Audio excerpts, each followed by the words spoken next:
නැටුම්ද නැත්නම් අපි ගීතිකා ගායනා කරන එකද? క్రిస్మస్ అంటే ఏమనుకుంటున్నారు? మంచి లైటింగ్లు, సౌండ్, ఆర్భాటములతో, నాట్యాలతోటి, మ్యూజిక్ తోటి ఆనందించడమా? ඒකද නත්තල කියන්නේ? అదా క్రిస్మస్ అంటే అర్థము? එහෙමද? అదా? කාට හරි කියන්න පුළුවන්ද මොකක්ද නත්තල කියන්නේ? మీరు ఎవరైనా చెప్పగలరా క్రిస్మస్ అనగా ఏంటి అనేది? මොකක්ද? చెప్పాలి. ఎవరైనా చెప్పగలరా? අපේ තියෙන අඳුරුතාවය එක්ක අපේ ඩාර්ක්නස් එකත් එක්ක උන්වහන්සේගේ එළියට යෑම තමයි නත්තල කියන්නේ. మనలో ఉన్నటువంటి యొక్క చీకటిని దూరం చేయటానికి దేవుని యొక్క వెలుగు మనలో నింపినట్లయితే అదే నిజమైనటువంటి క్రిస్మస్ మన జీవితంలో. මම හිතනවා නත්තල කියන්නේ දෙසැම්බර් මාසෙ විතරක් නෙවෙයි. క్రిస్మస్ మాసము అంటే క్రిస్మస్ నెల అనేది డిసెంబర్ మాసం అని అంటారు. క్రిస్మస్ అనేది డిసెంబర్ నెలలో జరుపుకునేది కాదు. මම හිතන්නේ එහෙම තමයි. මම දන්නේ ඔයාලා මොනවද හිතන්නේ කියලා. నేను అలా అనుకుంటాను. మరి మీరంతా ఏమనుకుంటారో నాకు తెలియదు. මම හිතන්නේ ක්‍රිස්මස් කියන්නේ යේසුස් වහන්සේගේ ඉපදීම. క్రిస్మస్ అంటే నేనేమనుకుంటానంటే దేవుడు మనలో జన్మించటం అనేది. ඉතින් මගේ ජීවිතයේ කවදාද යේසුස් වහන්සේ ඉපදුනේ? నా జీవితంలో దేవుడు ఎలాగా జన్మించాడు అనే దాని విషయం మాట్లాడదాం. කවදාද ඉපදුනේ? ఎప్పుడు నా జీవితంలో క్రిస్మస్ అనేది వచ్చింది? ඉතින් මේකත් එක්ක මම කියන්නම් ඔයාලට මේ සීසන් එකේදී මතක තියාගන්න ඕන පොයින්ට්ස් තුනක්. నేను ఇప్పుడు ఆ క్రిస్మస్ అనే దాని గురించి 3 అంశములు నేను మీతో మాట్లాడాలనుకుంటున్నాను. පළවෙනි එක තමයි మొదటిగా අපි එළියට පිළිඹු කරන්න ඕනේ.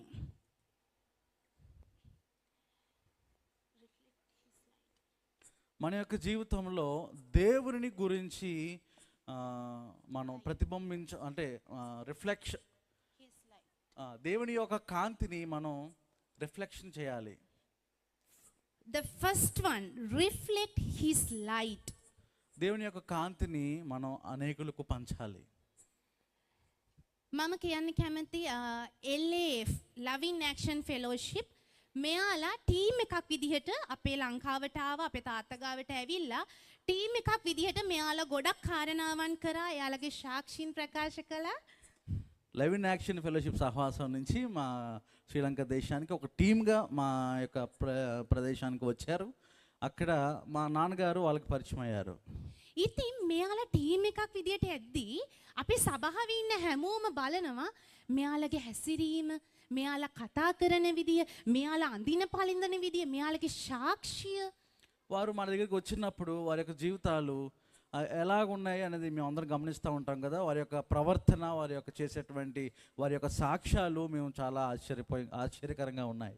එයාලා එතනදී రిఫ్లెక్ట్ කරා ජේසුස් වහන්සේගේ එළිය. దేవుని యొక్క సాదృశ్యము వారి యొక్క జీవితాలలో మేము వారి పట్ల మేము చూసినట్లుగా కనబడుతుంది. මම මේ කියන්න යන්නේ මම කොහොමද යේසුස් වහන්සේත් එක්ක කනෙක්ට් උනේ කියන එකයි. ఇప్పుడు యేసు ప్రభువుతో మనం ఎలాగా పోల్చబడతాము ఆయన యొక్క క్రియలను బట్ట లేదంటే మన యొక్క పరిస్థితులను బట్ట అనేది మనం అక్కడ గమనించాం. మేము පළවෙනි එක තමයි මම දැක්ක ආව කට්ටියකින් යේසුස් වහන්සේගේ ලයිට් එක මට රිෆ්ලෙක්ට් වුණා.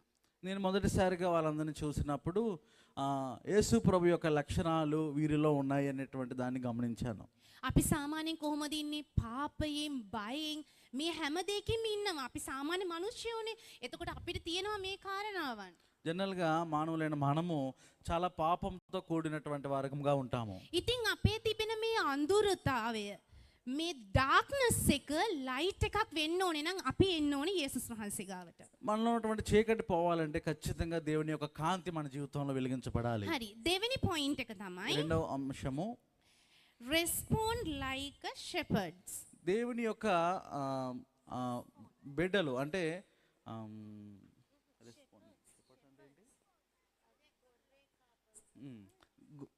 గొర్రెల కాపరి మాట గొర్రెలు ఎలా వింటాయో దేవుని యొక్క మాట కూడా మనం అదే విధంగా మనం వినాలి. යේසුස් වහන්සේගේ ඉපදීමේදී මේ බැටළු පාලකයෝ ගියා යේසුස් වහන්සේව බලන්න. Shepherds they went శిష్యులైన వారు గొర్రెల కాపరులైన వారు దేవుడు జన్మించినప్పుడు వారు చూడటానికి వెళ్ళారు కదా. How did they respond? వారు అలా వెళ్ళినప్పుడు వారు ఎలాగా అనుభవించారు? එයා ඒ shepherd ලා ඒ good news එක අහපු ගමන් එයාලා කොහොමද respond උනේ? వారి యొక్క శుభవార్త విన్నప్పుడు వారి యొక్క స్పందన ఎలా ఉంది? ఠක් ගාලා දුවගෙන ගියා. వాళ్ళు టక్కని లేచి పరుగులెడుతూ මොකක් බලාගෙනද ගියේ? ఏం చూడటానికి వెళ్ళారు వాళ్ళు? මොකක්ද එයාලගේ guidance එක උනේ? వారికి ఎలాగా దారి ఏ రకంగా దారి చూపించింది వాళ్ళకి? මොකක්ද එයාලගේ guidance එක උනේ shepherd ලාට ఎలా කියන්න దారి చూపించింది? මොකක්ද? ఎలా దారి చూపించింది? ఏది దారి చూపించింది? Yeah, star. ఒక నక్షత్రము వారికి ఒక దారిగా A చూపించింది. star shows the way to reach Jesus. ఒక నక్షత్రము దేవుని దగ్గరికి వెళ్ళటానికి దారి చూపించింది. Same like that, అదే విధంగా LAF ఎలియా సహవాసము මට පෙන්නුවා පාර යේසුස් වහන්සේ ගාවට යන්න. నా జీవితంలో దేవుని యొక్క ఆత్మీయతను పోషించుకోవటానికి నేర్చుకోవటానికి నాకు దారి చూపించింది. ඉතින් ප්‍රේමය කිව්වා නේද මමත් පාස්ටර් කෙනෙක්ගේ දුවෙක් කියලා? ప్రేమను చెప్పారు కదా, నేను ఒక పాస్టర్ గారి కుమార్తెనని. ඔව් මමත් පාස්ටර් කෙනෙක්ගේ දුවෙක්. నిజమే, నేను పాస్టర్ గారి కుమార్తెను. හැබැයි මමත් හිටියේ නමට. මම පාස්ටර් කෙනෙක් ඉපිතේ මම හොඳට වර්ෂිප් කරනවා. මම පල්ලියේ තියෙන හැම වැඩක්ම කරනවා. හැම දෙයකටම ඉන්වෝල්ව් වෙනවා. හැමෝටම ඇඩ්වයිස් කරනවා. හැම දෙයකටම හිටියා. పాస్టర్ గారి కుమార్తె అంటే జనరల్గా సామాన్యంగా అందరిలానే పాటలు పాడతాను, వర్షిప్ లీడ్ చేస్తాను, కౌన్సిలింగ్ చేస్తాను, అన్నీ బాగానే ఉన్నవి. නමුත් ගැඹුරු වූ ආත්මීයතාවය මම දැනගත්තේ මෙතනට ආවට පස්සේ. కానీ లోబడటం అనేది నా జీవితంలో లేదు. ఆ ఆత్మీయతను పోషించుకోవడానికి నేను ఈ దేశానికి వచ్చాను. ඉතින් මේ බැටළු පාලකයෝ මේ ෂෙපර්ඩ්ස්ලා කොහොමද රෙස්පොන්ඩ් උනේ? යේසුස් වහන්සේ ඉපදුනා කියලා දැනගත්ත ගමන් කොහොමද අර තාරකාව ෆලෝ කරලා යේසුස් වහන්සේ ගාවට ఆ ගියේ? గొర్రెల కాపరులైన వారు నక్షత్రాన్ని ఒక వార్త విన్నప్పుడు నక్షత్రాన్ని చూసి ఎలా అయితే వాళ్ళు త్వరపడి చూడటానికి పరుగులు తీశారో, ඉතින් යේසුස් වහන්සේ මටත් මගේ පවුලටත් උදව් කරා මේ LAF එක තුලින් උන්වහන්සේ ගාවට ගැඹුරු ආත්මීයතාවයට යන්න අපව ගොඩ නගා ගන්න තවත් ඉස්සරහට උන්වහන්සේගේ సేవය කරන්න. అలాగే నా జీవితంలో సహవాసం ద్వారా దేవుడు నాకు ఈ పరిచయం చేసి ఆ పరిచయము ఇప్పుడు అక్కడ సేవ చేయడానికి ప్రారంభించడం జరిగింది. මම ඉන්දියාවට ආවහම අපේ දේශයටත් මේ දේශයටත් මම කියන්නේ LAF එකටයි දැක්ක එක වෙනසක් තියෙනවා. నేను నా దేశం నుంచి నేను ఇండియా దేశానికి వచ్చినప్పుడు నేను చాలా వ్యత్యాసాన్ని గమనించాను. මම අවුරුදු දෙකක් ට්‍රේනින් හිටියා నేను ఒక විවාහ වෙන්න 2 කලින්. సంవత్సరములు నేను ట్రైనింగ్ తరబేతి పొందాను. විශ්වාසය ගැන ගොඩක් ඉගෙන ගත්තා.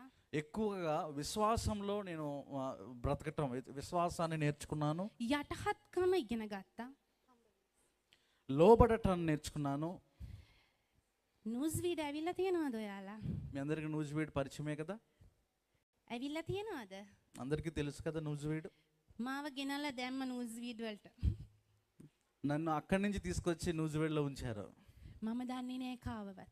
నాకు ఎవరూ తెలియదు అక్కడ. මගේ අම්මා තාත්තා නෑ. మా అమ్మ నాన్న కూడా అక్కడ లేరు. මට යාළුවෝ නෑ. నా ఫ్రెండ్స్ ఎవరు లేరు. භාෂාව දන්නේ නෑ. నాకు భాష రాదు. අපි කන කෑම නෙවෙයි තියෙන්නේ. నాకు అలవాటైనటువంటి భోజనం